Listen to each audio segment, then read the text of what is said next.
I was still freshly graduated and working my first real job in the city. Some coworkers invited me to go for drinks with them on a Friday night to celebrate my first month on the team. I had an amazing time, and it was awesome to get to know them in such a casual and different environment. However, since I was only 19, I stuck to soda while everyone else went through rounds of cocktails. As the night wound down, a heavy knot formed in my stomach. My coworkers had insisted I treat them to a round of appetizers to celebrate my first paycheck. Between that and the looming deadline for my house rent, my bank account was terrifyingly low. I checked my banking app. The balance was barely enough to cover my rent, let alone a surge. Priced Uber across the city. By the time things wrapped up, I started calling around to some friends and family to see who was free to give me a ride home. I found out everyone with a car was either drunk, asleep, or both. I realized that if I was going to get home that night, I either had to hitch a ride with a total stranger or walk a heck of a long way on my own in the dark, as I couldn't afford a professional ride and I couldn't afford to lose my apartment. But the idea of the first thing scared the ever-living hell out of me. So I chose the second thing and started walking. I cannot overstate how glad I was that I chose to wear sneakers that night. The city streets were eerily quiet. About 20 minutes into the trek, a car slowed down beside me. The driver was a young man, clutching a roll of blueprints. He looked barely older than me, maybe 20. He looked harmless, almost stressed to the point of tears. "Please," he said, "I'm looking for the municipal planning office. I have a deadline, and I'm lost."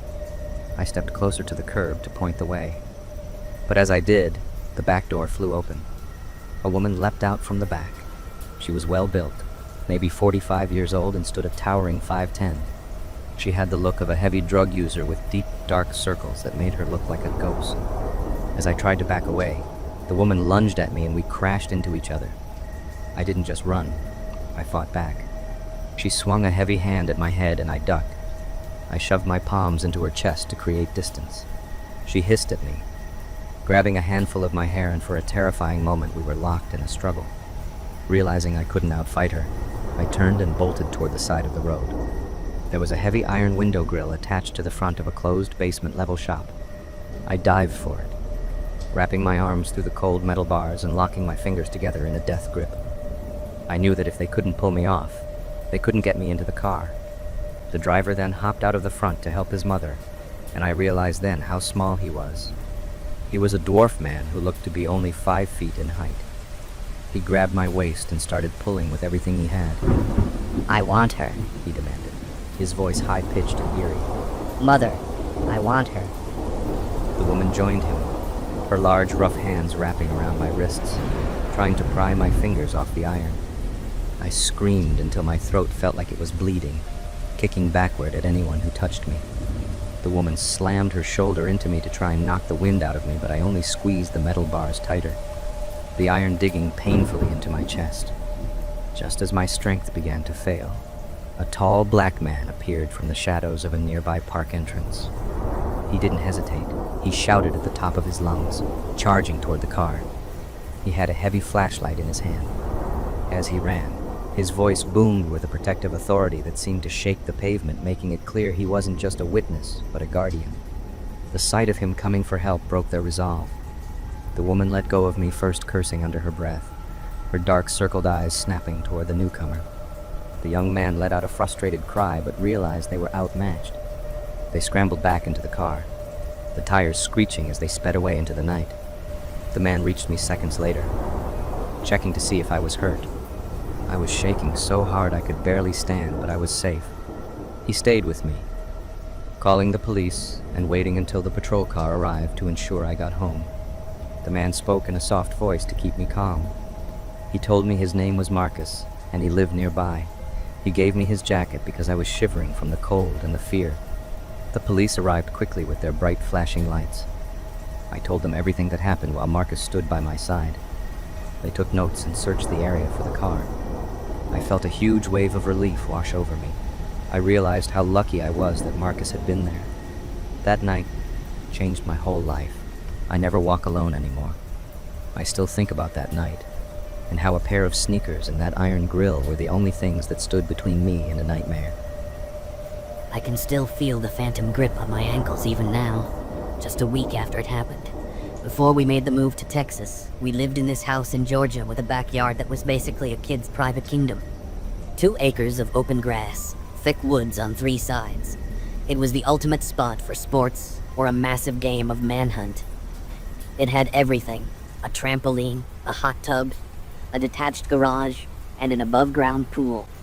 For a middle-class neighborhood, we had it made. Last Friday night, my friends Mike and Michael came over for a sleepover. I'm a Boy Scout, so I spent the afternoon setting up 2 tents, while the guys mostly goofed off. After some soccer and a quick baseball game, we inhaled some pizza my parents ordered around 7 p.m. Since the sun was setting, we headed into the living room to chill for a bit. We ended up binge-watching Stranger Things. Watching Eleven deal with the Upside Down and those bad men definitely had us on edge. By the time we stepped back outside into the dark, every shadow in the Georgia woods looked like a Demogorgon. We started a game of manhunt to shake off the nerves. Mike and I were hiding first, while Michael was the hunter. I crawled under the trampoline in the far corner, near the edge of the woods. My plan was to wait for the hunter's whistle, then sneak toward the hot tub near the house so I could make a beeline for the back door. I was mid-sprint toward the hot tub when I heard a heavy thud. One of the trash bins on the side of the house nearly toppled over. Suddenly, the motion sensor light clicked on, bathing the side yard in that harsh, artificial glow. I peeked around the corner and saw him. A tall man in dark clothes, speed walking away from the light toward the woods. It definitely wasn't my dad. I called the game off instantly. My dad came out with a flashlight, but after checking the woods and the street, he found nothing. Everyone inside tonight. He said. We were bummed, but we went to my room and played PlayStation to distract ourselves. By midnight, we'd talked ourselves into being brave again. We figured the guy was long gone and we didn't want the tents I'd worked so hard on to go to waste. We snuck back out quietly. We weren't necessarily hiding it, but we didn't want to wake my dad up and start a whole thing. Mike and I zipped ourselves into one tent, and Michael took the second one. I was still awake listening to the crickets when I heard it. The distinct, rhythmic crunch of footsteps in the grass, coming closer. Then, the sound of the tent zipper sliding out. A flap opened, and a face peered in. In the dark, I honestly thought my dad had caught us. They wanted to sleep out here, so we came back out, I muttered, half asleep. Then my vision cleared. The porch light was just bright enough to show that this wasn't my dad's face. It was a complete stranger, probably in his 40s, with deep-set eyes and a hollow, terrifying expression. When he realized I was looking right at him, his lips curled into a thin, tight line. He didn't say a word. He just lunged forward. I let out a scream of bloody murder that felt like it ripped my throat open. It wasn't just a shout. It was that raw, primal sound of pure survival. Mike jolted awake and seeing the silhouette over us, started shrieking too. The man didn't back off. Instead, he dove toward the bottom of our sleeping bag. His hands, cold and rough, clamped down hard around our ankles. He yanked us toward the opening of the tent, hissing, "Quiet, be quiet," through gritted teeth. The sensation of being dragged out into the dark by a predator was the most helpless I've ever felt. I kicked frantically, my heel catching him in the chest, while Mike was flailing and screaming like a siren. The noise was deafening in the small tent. The man looked back toward the house, realized he had zero chance of staying hidden now that the whole neighborhood was awake, and suddenly let go. He backed out of the tent and vanished into the trees like a ghost. We didn't stop running until we hit the back door, our socks sliding wildly on the kitchen tile as we slammed and locked the deadbolt. My dad was already there, charging out in his boxers with a heavy maglite in one hand and a baseball bat in the other, alerted by the noise. He spent the next half hour screaming into the dark woods, his voice echoing off the trees as he taunted the guy to come back and face him, while my mom stayed in the living room with us, her hands shaking as she dialed 911. The police arrived about 10 minutes later, their blue and red lights casting long, eerie shadows across the yard, just like the scenes we had watched in Stranger Things only hours before. They took our statements, but the real chill didn't hit until the next morning. My dad and one of the officers went back out to the tent to inspect the area. Nestled in the grass right behind our tent, where the man had likely been crouching and waiting for us to fall asleep, they found a small, rusted folding knife and a heavy roll of duct tape that didn't belong to us. The police kept the items as evidence, but they never made an arrest. Even though it's been only a week, I still can't go near those woods without looking for a tall figure in the shadows. I can't help but wonder how long he was standing there in the dark, watching the glow of the TV through the window, while we laughed at a fictional show, completely unaware that a real monster was waiting for the lights to go out. I am originally from Belarus, though I live in the United States now. I obtained my very first job under the table during the early to mid-1990s. At the time, I was only 12 or 13 years old. My role was to serve as a helper in my father's barbershop. My duties were simple. I spent most of my time sweeping up piles of hair, scrubbing the bathroom, taking out the trash, and handling various chores of that nature. We lived and worked in a small area located near the border with Poland. This was a pivotal era in history because Lukashenko had just ascended to power, and the Soviet Union had recently dissolved. These were incredibly difficult and dark times for everyone in the region. Mass starvation and crushing poverty swallowed the land entirely. In fact, these systemic problems still plague that area today. But I should get back to the story. I was at the barbershop with my father, whom I called Papa. We really only saw the same few regulars every week. Most people in our area chose to cut their own hair, or had a family member do it. Maintaining a barbershop was actually one of the only private enterprises possible during the Soviet Union era. As the day went by, the sky began to grow dark. Papa told me to finish cleaning up and then head right home. After giving me this lecture, he left me alone in the barbershop so he could go find a place to drink by himself. I finished my chores as instructed, locked the front door, and finally began the long walk home. This was a very rural area.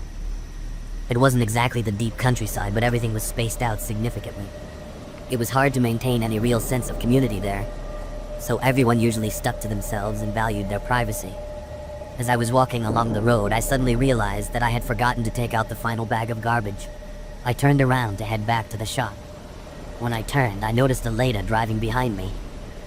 The strange thing was that it had no lights on. I believe the driver was actually coasting, as there was no audible sound of an engine humming. We were also traveling slightly downhill. Since I had reversed, I was walking uphill. The car passed me by and I felt somewhat at ease. However, when the Lada reached the bottom of the hill, the driver cranked the engine on and made a sudden U-turn. They pulled up right beside me. I could see a man and a woman sitting inside. The man driving the car called out to me, asking if I wanted a lift to wherever I was going. I told them no thanks, and explained my destination was nearby. I also honestly told them that they were severely creeping me out. They became visibly offended that I had called them creepy. They began to yell at me loudly, calling me all sorts of nasty names and shouting at me. They hoped I would slip and crack my head open on the ground. Figuring they were probably just drunk and belligerent, I told them to F off. Then, I cut through the grass and trees to get off the road. I took a shortcut through a small wooded area that I knew would eventually link back to the street on the other side. I assumed that by the time I reached the exit, some time would have passed and they would be gone. Yet, when I reached the other side, the same Lada was idling on the road waiting. At this point, I was getting extremely agitated rather than scared. I came from a home with an alcoholic father and was a Slav squat kid. I was quite used to confronting aggressive adults. With my attitude, that also meant I was used to being beaten by adults. Because of this, random people acting tough didn't intimidate me much. It sounds edgy, but you get used to it. You learn to read a person to see if they're actually going to attack a child. You would be surprised by how many adults actually do. Filled with anger, I walked directly up to the car and confronted the man. I asked him why he was following me, and if he liked me or wanted a kid for some reason. I told him he should go be with the woman in the car and leave me alone. The man paused for a second and then put his hand up to the window. He was holding a gun, or at least something that looked exactly like one. It was dark, so I couldn't see perfectly. He told me that I could either have a good night or my last night. He said that if I got in the car, we could drive around and drink vodka, but if I refused, he would kill me. Ironically, while I had been in plenty of fistfights with adults before, I had never been confronted with a firearm. I didn't know exactly what to do, but I knew for certain I wasn't getting into that freak's car. I hesitated for a moment and then lied. I told him okay and said I would get in, acting as if I were going along with their plan. I walked over to the passenger side of the vehicle. The woman opened her door and got out to let me into the back seat. I believe she was about to say something patronizing like "good boy," but as she stepped out, I kicked her in the leg. I kicked as hard as I possibly could and immediately bolted. She yelped in pain and fell over. By the time they realized what had happened, I was already back in the safety of the trees. It was a circular wooded area surrounded by roads, similar to a large roundabout, which allowed me to get to the center where they couldn't see me. They had no way of knowing which side I would eventually come out on. I sat and waited in the dark center for a long time.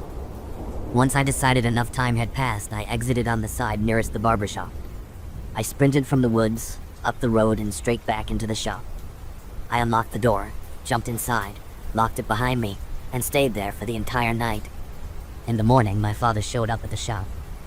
Instead of being relieved, he beat me for never coming home. I tried to explain the kidnapping attempt and even tried to describe the car in detail, but that only made him angrier.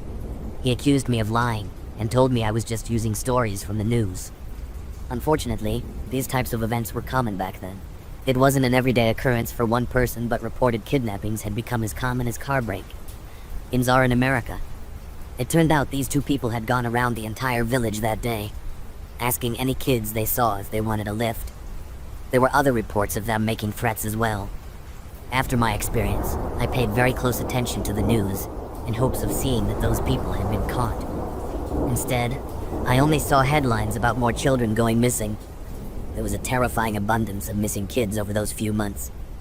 It was widely assumed that these children had their organs harvested, were trafficked to other countries, or were even killed and eaten due to the mass starvation.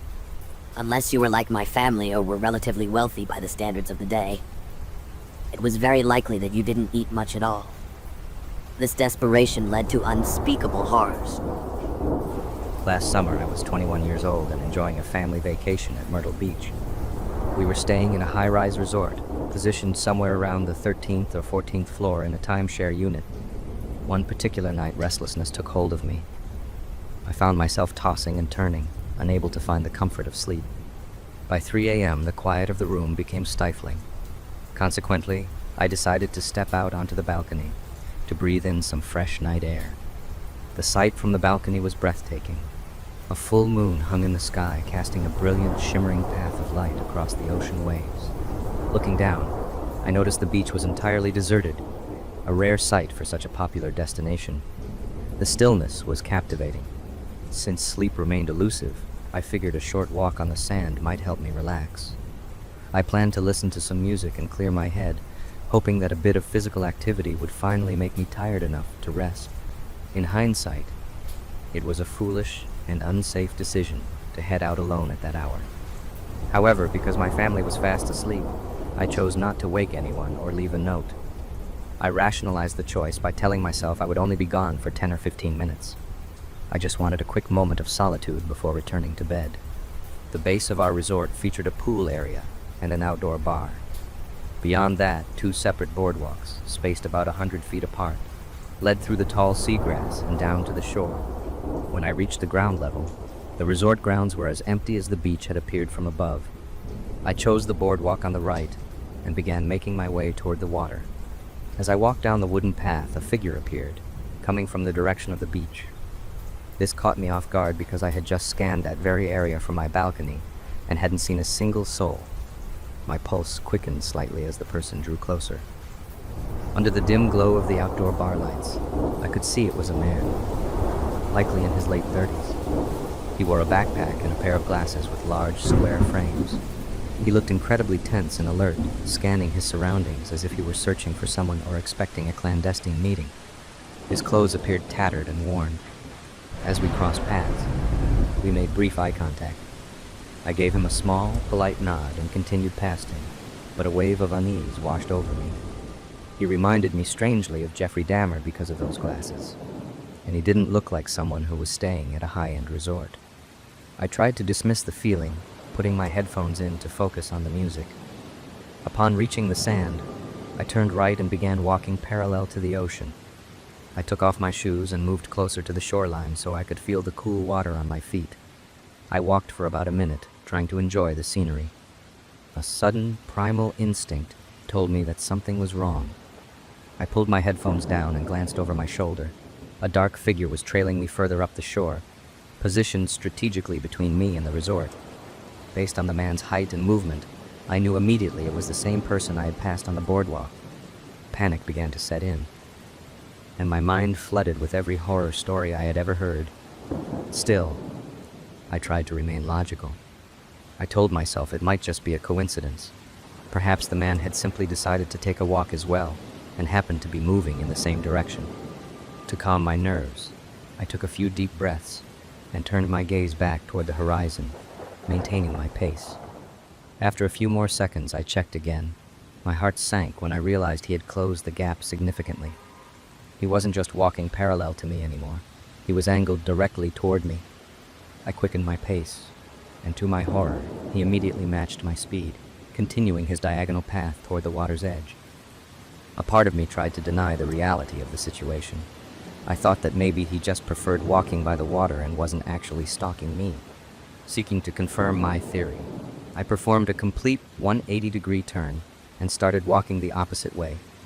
As I turned my head, I saw him mirror my movement perfectly. He was now power walking, aggressively closing the distance between us. The gravity of the situation finally hit me. I broke into a full run along the shoreline. He immediately began running too. He stayed higher up on the beach, cutting off my path to the resort boardwalks. If I tried to head for safety, he would be able to intercept me before I reached the stairs. With no clear plan, I simply kept running. I was young and relatively fit, so I hoped I could outlast him. I hoped I could find another exit further down the beach and eventually find a way back to the road or call for help. We ran like that for what felt like 15 minutes. The most terrifying aspect was the absolute silence of the night. There was no wind, no voices, only the sound of my own heavy breathing and the rhythmic thud of my feet hitting the wet sand. Every time I looked back, his shadowy figure was there, keeping pace and lurking in the darkness upshore. Eventually, I spotted a small, flickering blue light ahead on the sand.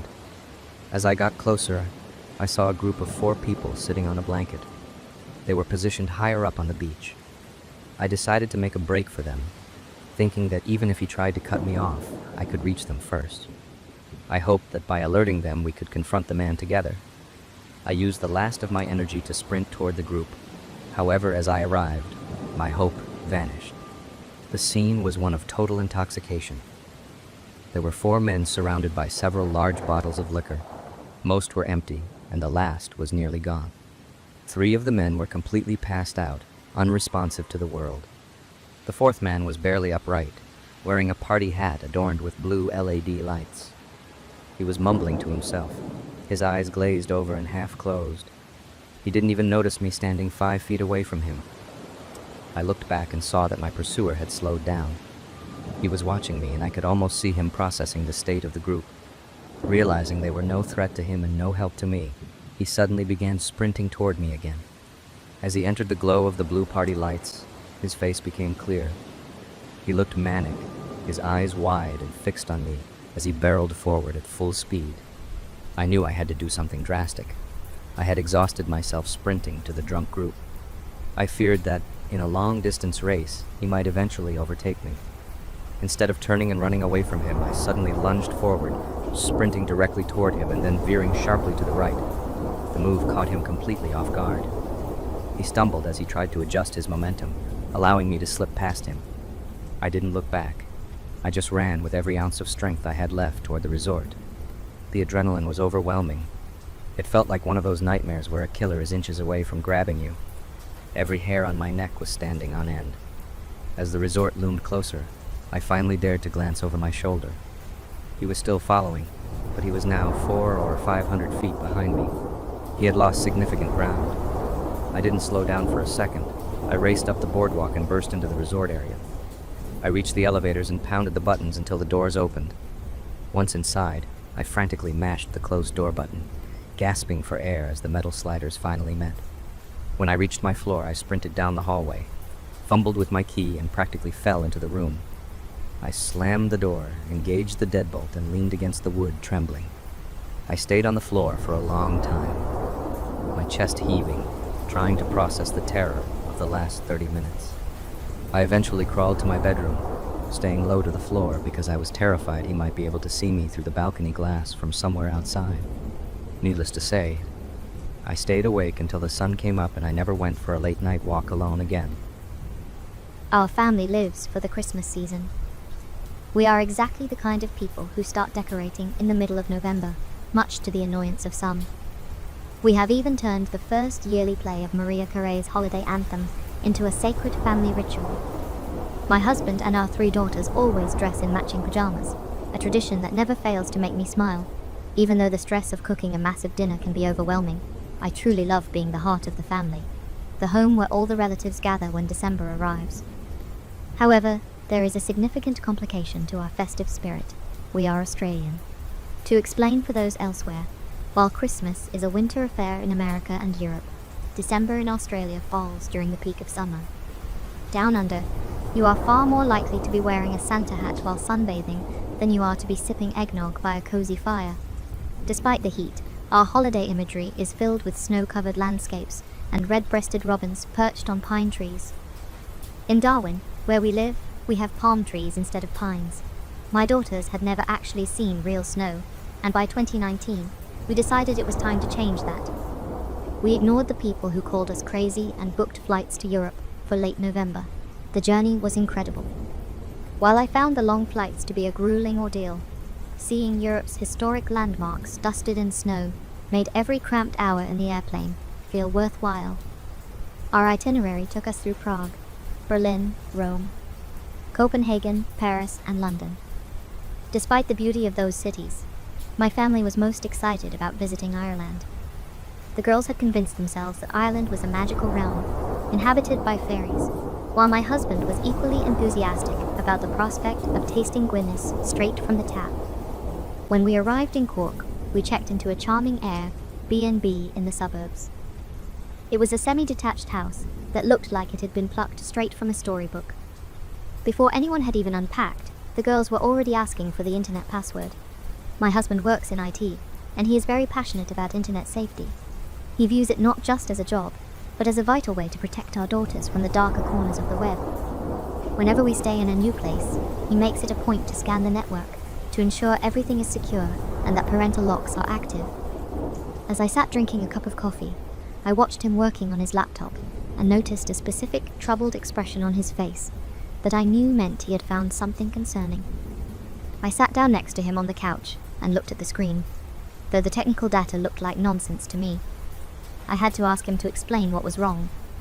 He pointed to a specific line of text and explained that a device was already connected to the Wi-Fi when we arrived. He accounted for our own phones and his laptop, but there was one mystery device remaining. He then opened a new window and pointed to an icon that was unmistakably the symbol for a camera. Trying to stay positive, I suggested it might just be an outdoor security camera for the property. My husband decided to walk around the entire building, but he returned saying he couldn't find a device anywhere on the exterior. He went back to his computer to use his technical skills, and a few minutes later, he called me into the kitchen. His voice had that specific dad tone, serious and urgent, but controlled so as not to alert the children that something was wrong. His eyes were wide as he showed me the laptop screen. It displayed a live video feed of the bedroom where our daughters were supposed to sleep. The view was from above, as if the camera were mounted on the ceiling. We immediately ran upstairs to the girls' room to investigate. We discovered the camera hidden inside a smoke detector, located directly over one of the beds. It was a terrifying realization that someone had planned to watch our daughters while they slept. It was easily the creepiest experience our family had ever faced.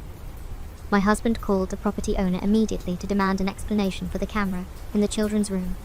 At first, the owner claimed there was no CCTV on the property at all. He even had the audacity to suggest that the video feed must be coming from a different house in the neighborhood, which was a ridiculous lie since I could clearly see my own children on the screen. My husband eventually had to threaten to send the owner a screenshot of the live feed before the man would admit the camera was theirs. The owner then tried to excuse it by claiming they were simply trying to protect their investment. My husband didn't buy the excuse and accused the man of being a voyeur, stating that we would be reporting the incident to Airbnb immediately. At that point, the owner became flustered and silent, before abruptly hanging up the phone. We had called him out for being a creep, and he had no defense for his actions. We were furious and deeply unsettled, realizing we had only narrowly prevented a stranger from watching our kids all night. Even though it was late, we had the girls pack their bags while we searched for a nearby hotel. It took several months of back and forth emails with Airbnb's customer service, but we eventually received the full refund we deserved. Airbnb also informed us that they had banned the homeowner from the platform. That news provided me with much more peace of mind than the money did. I have always known that people with such dark desires exist, but I never expected to encounter one myself, especially during what was supposed to be a dream vacation. My main concern now is whether Airbnb can truly keep people like that off their site. My husband and I have asked them about the systems they use to ensure guest safety, but their answers have been far from satisfying. We pointed out that a person like that could easily create a new account using a friend's or relative's name to continue recording children without anyone knowing. The legalistic response we received essentially admitted they had no real solution for that possibility. That is the fear that stays with me.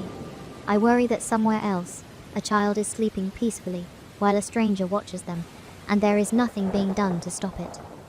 The place where I come from is quite famous. Well, a version of it. I'm from Hawkins, Texas. It is a great town, and you must have heard of it on the famous Netflix series called Stranger Things. Hawkins is a great town. We are a small town in Texas, but we have everything we need, in a tightly knitted community. And unlike Stranger Things, there's nothing weird in this town. Well, at least we thought there wasn't. It was the summer of 2019. Stranger Things had already become this big thing on Netflix, and people were coming all over from the country to take a look at the town. It did give us an economic boost, but it was all over by the end of summer. Me and my girlfriend Demi were a pretty big fan of the show, and we even did the whole tour of all the places that were shown in the infamous forest. It was a very normal run for us, and we did a tour of a bus of nerds that were visiting the town. After rounding up the tours of all the locations, we decided to spend some alone time by the lake, and we dozed off for about an hour. Somewhere in between, Demi woke me up because she heard something. The voice was coming from the other side of the river. We were not scared, but this was the most late we had ever been in that forest, and the lighting outside was dimming as the night was starting to crack. We got up and decided to leave, and took the other way this time, rather than our usual river route. As we're passing by, we saw the abandoned shed warehouse, but the lights were on. It was too late to even dare to investigate, so we let it go. The next week we came back, and this time, I didn't bring Demi with me, to keep her out of any possible dangerous situation. I came out on my own, and decided to look into that shed-like warehouse, to understand who was operating it in the middle of nowhere. And as I sneaked to take a look through window, I could see it looked like a lab setup. And before I could get more information by observing, I heard a growling sound. At first, I thought it might have been a dog, but it wasn't. There in the shed stood a 4-foot dog-like creature, more human than hound, but definitely not a dog. And it looked around as if it could smell some foreign musk. I ducked and waited for the right time to storm off. I peeked to look at one more time, and there it was, the old man with the hound, instructing it, whispering something in the ear. I stormed off, and I could feel as if the hound was chasing me. I made sure to do that as silently as possible, because even if the hound was chasing me, there was no chance that I would outrun it, so I tread silently. As soon as I got back, I straight away went to my girlfriend and told her everything that I saw. And like me, she was more excited than scared, because for us, it meant that Stranger Things was closer to reality, and that we would be able to live part of the fantasy that our town famously portrayed in the show. We were pretty excited. We went the next day in broad daylight to sneak and wait until the old man was gone as we spied from afar. As soon as he was gone, we went into the shed, not realizing that the hound could be in there and could be very dangerous as we entered the shed. We saw that it was a fully working lab, and it was just out of Stranger Things. We carefully inspected the place, and it all seemed so real. As we were busy raving about it, all we found that we forgot about the time. It was evening, and we saw the man heading back, and we could listen to the hound. We hid in the tiny compartment, hoping to not get found, until we did. And as the man approached, we just begged for mercy, thinking that we would be found face down in a river somewhere. And as the man brought it out, there it was, the hound. The creature looks alien, and its mouth wide open. And as we got out and saw the creature, we prayed in our hearts for mercy. Moments later, the creature just stood there. It did nothing. It was then the suspicious man told us to not worry, as it was not a real creature, but the prop he made. The whole shed was a studio.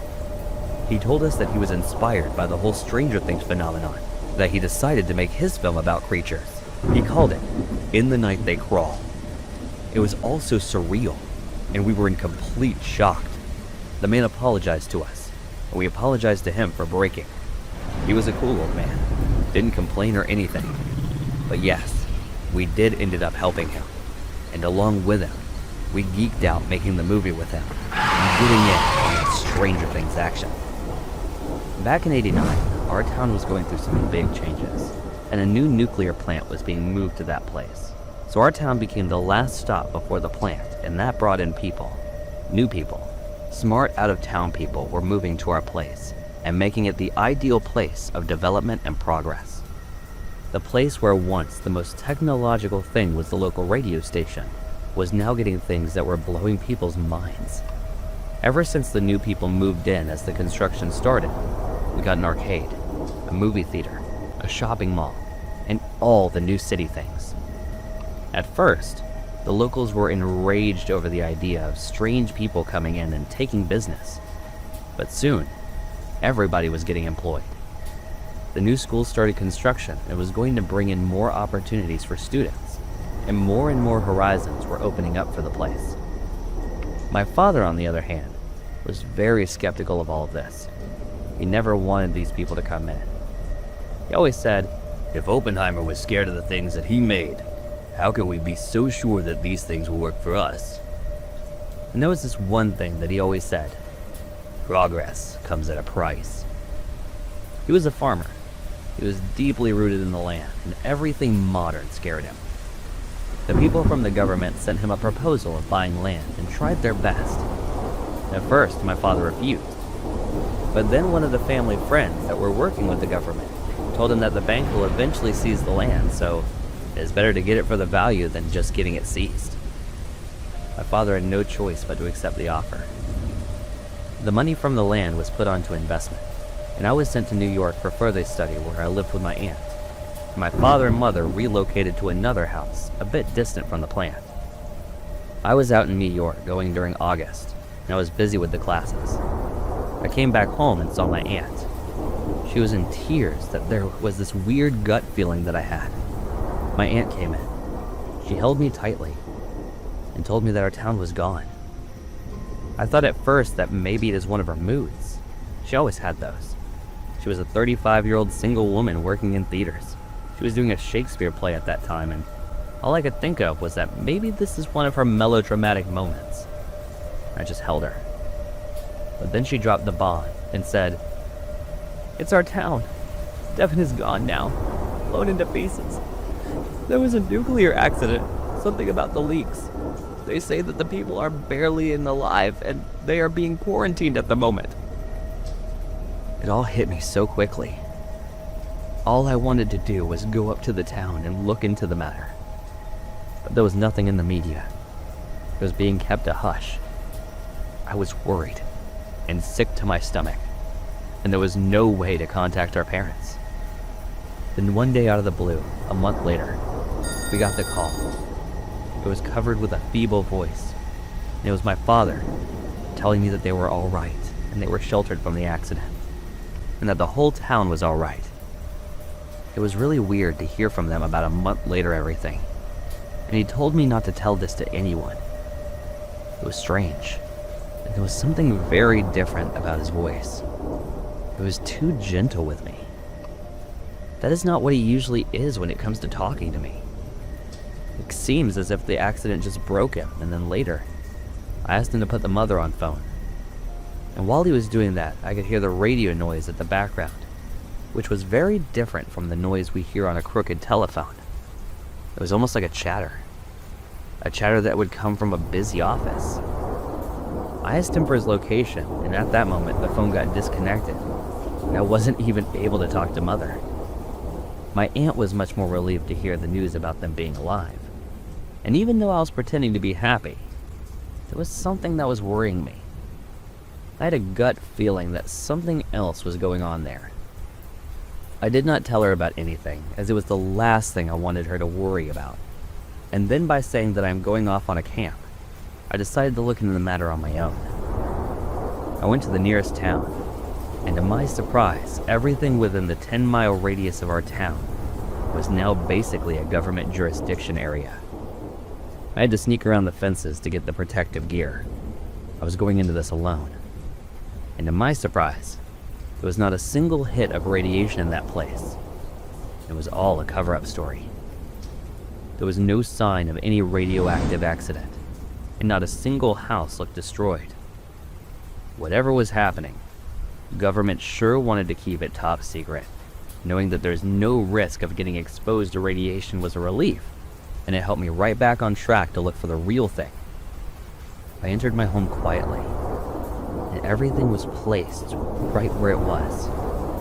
I did not realize that there were already cameras placed into the system, when suddenly, my phone rang. It was Dad. He asked me what I was doing there when I was warned to stay away. I asked him what happened, and then what he told me was much harder for me to believe than it is for you. He said it was the night, and they were all asleep, and suddenly, everything started shaking.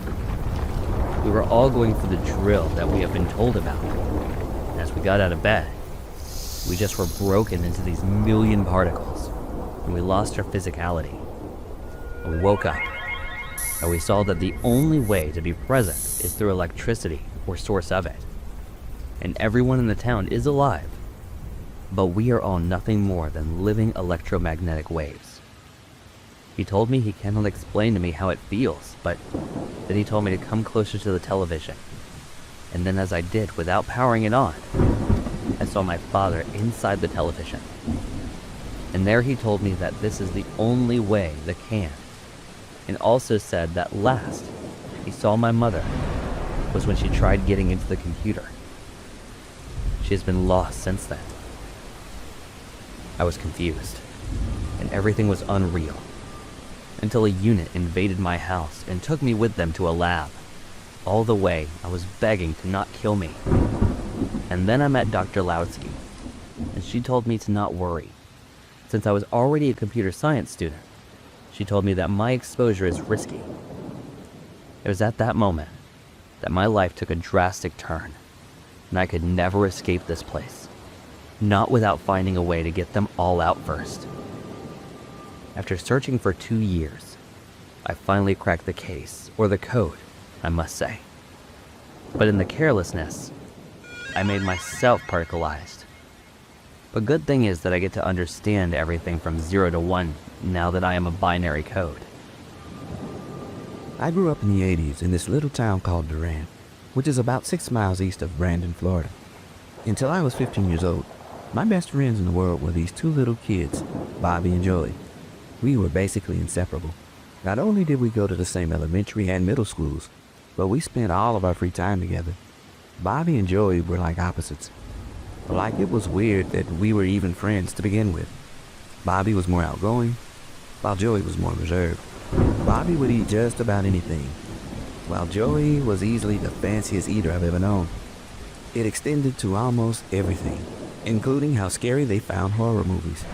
And boy, do we love horror movies. We tried just about every trick in the book to sneak into the theaters, to watch The Thing or Nightmare on Elm Street. Sometimes we succeeded, sometimes not. But when we did get in, the result was always the same. Joey would be on the verge of a panic attack for the entire show. while Bobby would be complaining about how it all looked fake or how it wasn't scary enough for him. Nothing seemed to be able to freak him out. Not even the transformation scene in The American Werewolf in London. He was impressed. Sure, Kanan is the least bit grossed out or whatever. And I suppose that's why we thought the haunted house or the traveling fair wouldn't scare him either. It was late August of 1985 when the traveling fair came to town. And seeing nothing good was showing down at the local movie theater, we figured we'd stop by to see what it was all about. It was all the usual stuff. Cotton candy, fairground rides, BB shooting galleries, etc. But the thing that caught our attention was the haunted house. Virginia Beach Traveling Fair looked pretty cool, and was certainly more of an attractive prospect than the carousel. So after finishing a hot dog, we headed over to the ticket booth to ask them how much. I remember the guy in the booth. He had all the skeletal face paint on, and when we asked him for 3 tickets, he put on the spooky voice like, "Are you sure you boys have the constitution for such a terrible trial?" And we were just like, "Yeah, dude, just give us the tickets already." We walk up towards the entrance to go inside. So the way this thing was laid out was like a giant box room that had been divided up into corridors. You made your way through the various corridors, some which narrowed so you had to squeeze through them, and ever so often, a mechanical doodad would jump out to scare you, or an actual person would. I'll admit, the actual people, one of which had on a pretty cool Wolfman mask, are pretty creepy. Especially the woman who pretended to be a statue right up until we tried to pass her, and she touched my shoulder, and it almost gave me a heart attack in the process. Got to applaud that level of commitment and subtlety, right? Anyway, Joey and I thought it was pretty cool, even though he was so scared he was ready to puke. But Bobby thought the whole thing was done. So much so that he walked right up to the ticket vendor and demanded his money back. Of course, the guy just points to a little sign that says, "No refunds." But he does so in such a dismissive way that Bobby just about explodes. He started ranting about how it is the worst haunted house he'd ever been to, and that no one in their right mind should ever pay for anything so terrible. The guy talks to us for a minute or two, lowers his voice, and says something that seemed to calm Bobby down. Then when he walks back to us, we found out that this is what the guy had to say. "If you want to see something scary in there, come back later at around 10 p.m. If you're still not satisfied, we'll give you your money back." It seemed sketchy to say the least, but Bobby assured us that the guy was serious, and somehow we got into our heads that we were beginning to see the adult in the house. Bearing in mind, we were kids who had trouble getting into our rated movies, so I don't think I could underestimate how excited we were. We heard that traveling carnivals were known to get a little risque after dark, so the prospect of getting to see that sort of thing in action felt like a real adventure. Joey and I had a curfew at 9 p.m., but we got around it by saying we were staying at Bobby's. Only Bobby's mom worked as a night nurse on weekends, so there'd be no one around to disprove that. It was a foolproof plan. At least, it seemed that way for a while. But as a matter of fact, our little visit to the carnival would end our friendship and change our lives forever. The first time that something was wrong was when we showed up and the whole place seemed to be closed down. There were lights on here and there, a few workers wandering around, carrying heavy-looking tools, but other than that, the place was deserted. At first, I figured the guy just played a trick on us, as in, "Come back later, but I'll be long gone." But Bobby was determined to get his money back, and we followed him through the carnival grounds until we came across the haunted house. True to his word, the ticket teller was sitting on the steel chairs that led up to the entrance. He made some comment about being surprised, which showed us how he figured we were too chicken to come back for the midnight show, as he called it. We just laughed. Midnight show. It wasn't a minute past 10 p.m., and there he was trying to be all spooky again. But then, Bobby asked him what was so scary about the midnight show, and if he'd be given a refund if it didn't frighten him. Again, the guy promises, if it doesn't spook him, he gets his money back. But what he said next really set me on edge, and immediately had me thinking twice about my decision to return. He started by saying how the carnival didn't like leaving paying visitors unhappy, and if we wanted to be scared, he could show us something that had to leave us very frightened indeed. He said it was something to keep in reserve for those dissatisfied with the haunted house, something that very few have come to witness without losing their sanity altogether. He said only a small, dedicated crew handles the midnight show, because the sheer psychological strain of the performance can be extremely harmful to their mental health. I remember Bobby piping up like, "I'm not dumb, dude. I see what you're doing. He's just gonna beat the snot out of us when we get in here." as payback for talking smack. The guy laughed, then swore on his mother's grave that each of us would walk in on our own volition and walk out unharmed. As for our sanity, he couldn't guarantee it would still be in one piece by the end. Joey was out from word go. He's like, nope, screw this, I'm not going in. Bobby, on the other hand, was typical Bobby. I don't think wild horses could have dragged him away from that carnival. But for me, there was something about the way the ticket vendor was talking. He wasn't trying to sound scary or be scary. He actually sounded kind of scared himself, almost like he didn't want us to go in. And either he was an Oscar-level acting talent, or there was really something to what he was saying. I'll never forget the way Bobby looked at me when I said, yeah, I'm good. Actually, I think I'll stay here with Joey. It was like disgust mixed with ridicule. I know for a fact he thought I was being a big baby for having let the carny dude psych me out, but I made up my mind, and I wasn't going to budge. In the end, Bobby went down on his own. Well, Joey and I waited for him outside. I could tell he felt a little nervous walking in, but I was nervous too. I was nervous for him, because as much as we'd been reassured that nothing was going to happen to him, a little piece of me thought Bobby was going to get his bell ring as soon as he walked in. Me and Joker outside for maybe 10 to 15 minutes waiting for Bobby, while wondering what could be going on in that haunted house. There wasn't any noise or anything, and our walkthrough in the daytime had taken like 5 minutes tops. So when 20 to 25 to 30 minutes went by, we started to get pretty freaking worried for Bobby. Only right when we were about to go banging on the door of the haunted house, Bobby reappears, with no limps, no swelling, and no bleeding. He looked okay, but he wasn't, and I'm not sure Bobby was ever really okay again. I remember walking back to his mom's place like it was yesterday, the exasperation I felt when we asked Bobby what happened, and all he said was nothing. We were flabbergasted. It certainly didn't seem like nothing had happened, because Bobby was definitely shaken up by something. At first, he was pale, visibly shaken, and he had this kind of vacant expression on his face. It's hard to explain. He seemed mostly shocked by whatever it was he had just seen, but he was definitely disturbed too. We kept begging him to tell us what he'd seen, but he just wouldn't say. All he gave us was nothing. Stop asking about it. We asked him if it was scary, and he said yes, but he denied any kind of violence had occurred. The guy promised he wouldn't be touched, and he'd apparently been true to his word on that, too. But that didn't mean they hadn't done something about it. And despite all his denials, I know that was the case. The last thing he said about it before he threatened to kick us out of his mom's house, if we asked again, was a couple of hours later, when Joy broke down and asked him, dude, I'm begging you, at least give us a clue what happened in there.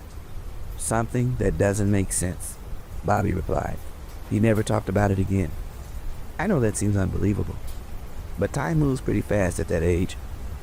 We were due to start our junior year of high school. I started dating that first semester. Joey broke his arm on Bobby's skateboard that winter, and there was other stuff to think about. I'm not saying we just forgot about it. And it came up in conversation once or twice in the months that followed, but every time we brought it up, Bobby would just give us this look, and the one time we persisted, he just walked back home without a word, and didn't return our calls for a week. I'd like to say that dropping the subject for good repaired our friendship, but it didn't. Like I might have said earlier, what happened that night was the beginning of the end of our little friendship triangle, and we slowly began to drift apart. The end of the end, if that makes any sense, was when Bobby and his mom moved out to New Hampshire for her new job. We all promised we'd keep in touch, but we never did. And I think Joey and I just bummed each other out after that, and we were wondering what happened to Bobby, always hoping he'd call someday, but he didn't call, and we didn't even get the number for his new place. I still think about Bobby an awful lot, and I still think about him saying something that didn't make any sense. I've racked my dumb brain for literally decades, but I just can't work out what he meant by that. My wife thinks he was lying, and that those carnival workers really did lay hands on him or something. Just because he didn't have any cuts or bruises doesn't mean they didn't slap him around or threaten him a little. And besides, you can do a lot worse things to someone without leaving a black eye or a bruised lip. I sometimes wonder if that really is true. What would happen to him that was so traumatic that he just couldn't deal with it? Bobby was a brave man. I think he was the bravest and most defiant person I've ever known. If the tough thing needed doing, Bobby did it. And I think that if that thing just so happened to be opening up about being hurt or something, Bobby would have done it maybe later than rather sooner. but he would have, and I think I'll just end it there. Whenever I talk about Bobby, every third word out of my mouth is maybe. I'm so sick of maybes I can barely even describe it. I just hope his story isn't over yet. But he's out there somewhere, living a happy, fruitful life. I tried to look for him on Facebook ever so often, just to see if he made an account or something. But I've had no luck as of yet. But maybe next week, or maybe next year, I'll finally find out what happened to Bobby and get to say hello to an old friend in the process. Maybe. Just maybe. Have any of you given that Bumble app a go? I know it seems massively counterintuitive to download an app which requires the girl to make the first move, when they're notoriously not the ones to make the first move. But I can assure you, it's definitely worth it. But at the same time, I think the single worst thing that happened to me in 2020 took place just as a result of a Bumble date. So it all started when I matched with a Welsh girl named Lima.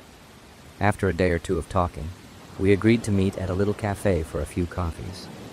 We hit it off talking about this and that, and before you know it, we were chatting like we'd known each other for years.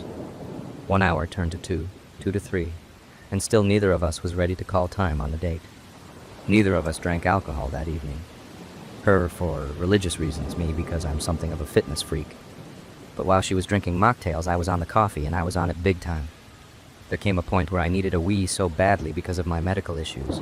The wait became an absolute nightmare. I was struggling to keep my composure while waiting for the one-person toilet to be free. This happened every half an hour without fail almost all night. I had to interrupt her, apologize, and leg it off to the little bathroom to relieve myself. I felt like an absolute idiot having to nip off to the laos so often.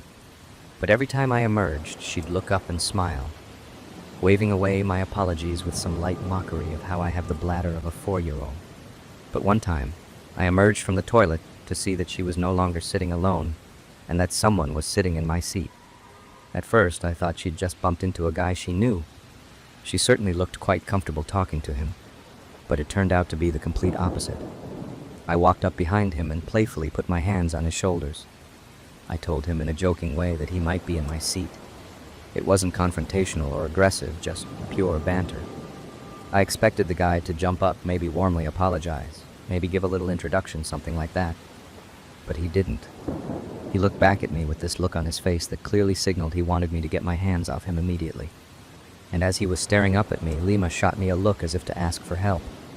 Only then did I realize the situation was not what I thought, and I asked if they actually knew each other. Turns out this bloke had been sitting alone enjoying some food and wine and had been making eyes at Lima every so often. Then, when I'd gone off for a wee, he'd taken his opportunity, sat in my seat, and then began to, as Lima put it, flirt so outrageously forward that she felt like she was going to be sick. Now, I actually had to ask this guy to leave us alone before he got up and finally gave me my chair back, but not before he tried to stare me out.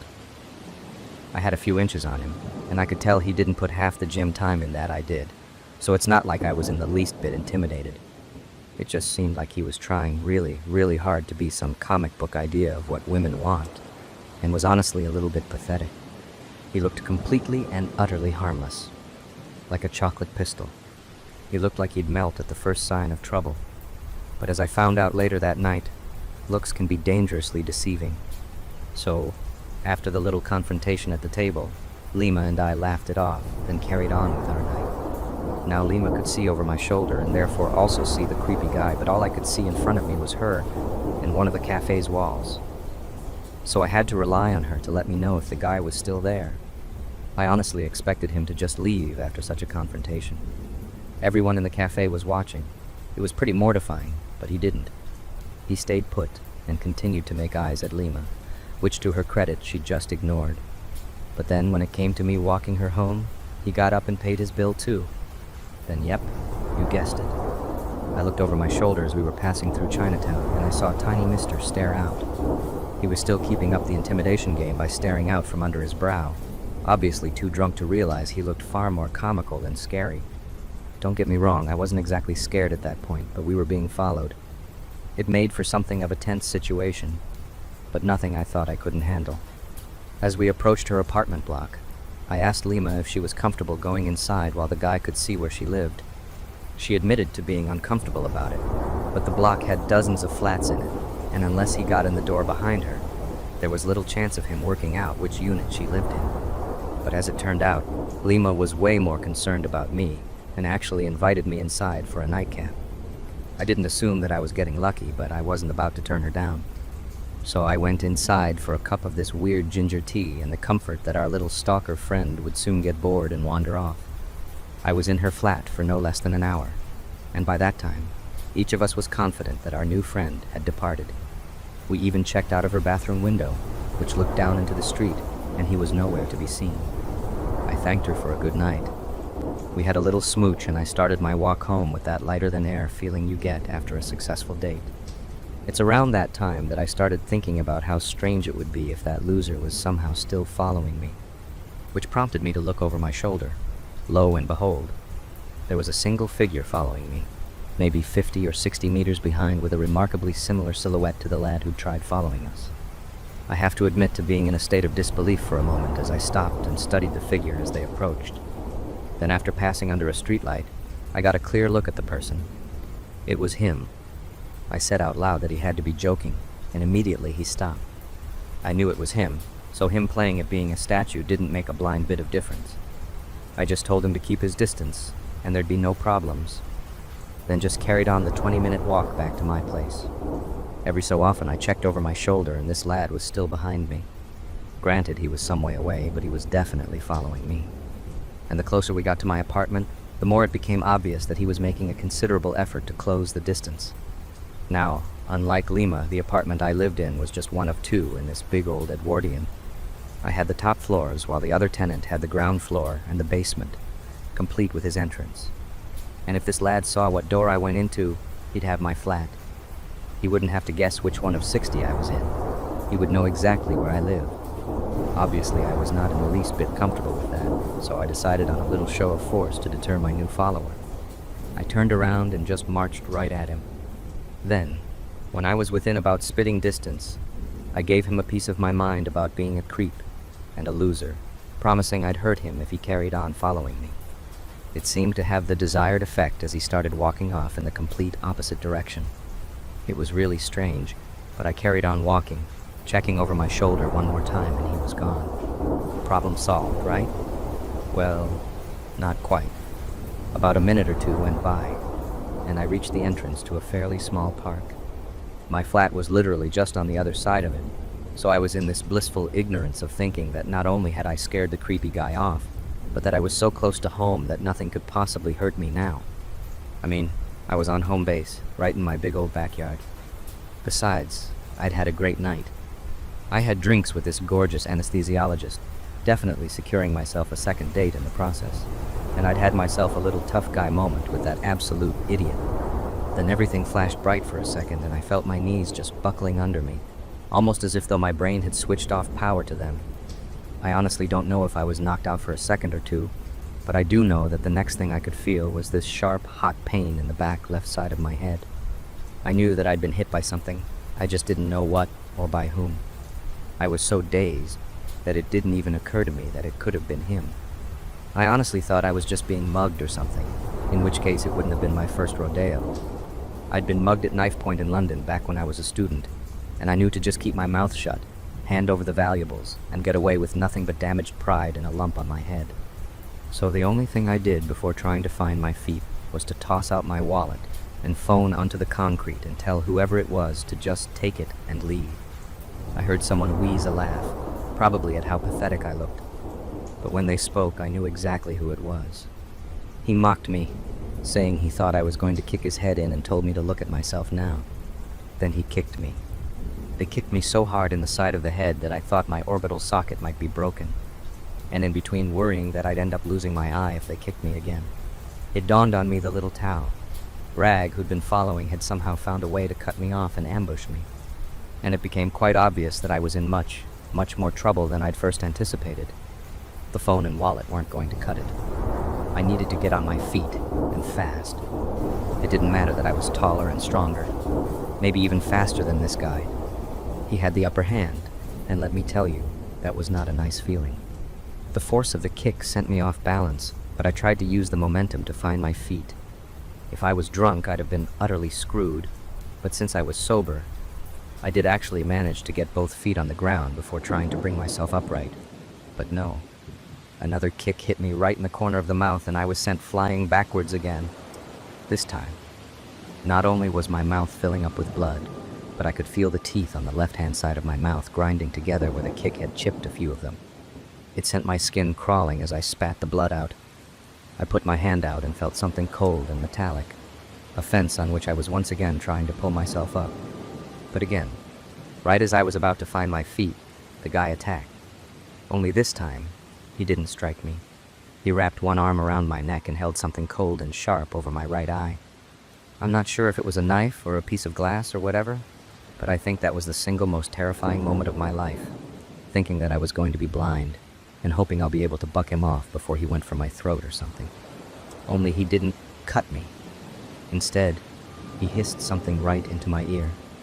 Let's just say brevity wasn't his strong suit, and the actual words were as gloating, vicious, and vile as you can imagine, with plenty of references to the date I'd been on that evening. I didn't beg. I didn't cry. I just waited for whatever was going to happen. But thank God he must have seen sense or something. He made a comment about how I was only going to be alive the next day because he decided to let me live. After that, he gave me one more good punch to the side of the face. Then all I heard was the sound of trainers hitting concrete as he legged it. I spent the next few minutes spitting out blood as I tried to find my phone. I think he'd either stamped on it or I'd maybe tossed it with a little too much force because the screen was smashed into bits. But again, a little bit of divine intervention meant it worked just enough for me to hammer out an emergency call, after which I dragged myself to the park's gates and sat there waiting for the ambulance to turn up. Aside from a bit of concussion, a lot of swelling and some chipped teeth, I was pretty much all right. There was no skull fracture, no broken orbital socket, nothing like that. Although I'd been lucky to say the least. The doctor said the first wound on the back of my head looked like it had come from a brick or a large rock, and if he'd hit me any harder with it in that particular spot, there's a good chance he'd have just killed me with his first strike. And that was the really scary bit, thinking that all the kicks and punches and threats that came after were like a weird blessing. I was still alive when in some timelines, I would be checking in for the big sleep. I was angry about it for a long, long time. And I'd be a liar if I said I didn't let that attack change my behavior for the worse for a while. Seeing the guy getting 6 years for assault and grievous bodily harm really helped things. But still, that wasn't enough for me on some level, and it took me a while to acquiesce. Me and Lima carried on dating for a few months, which was lovely. But she had to move away for work, so obviously we had to call time on it. And the 4 trips to the dentist were terrible, as they basically had to file and cap my teeth one at a time. And that was definitely the worst part. How 5 minutes turned into an ordeal that lasted months of court dates and dental appointments.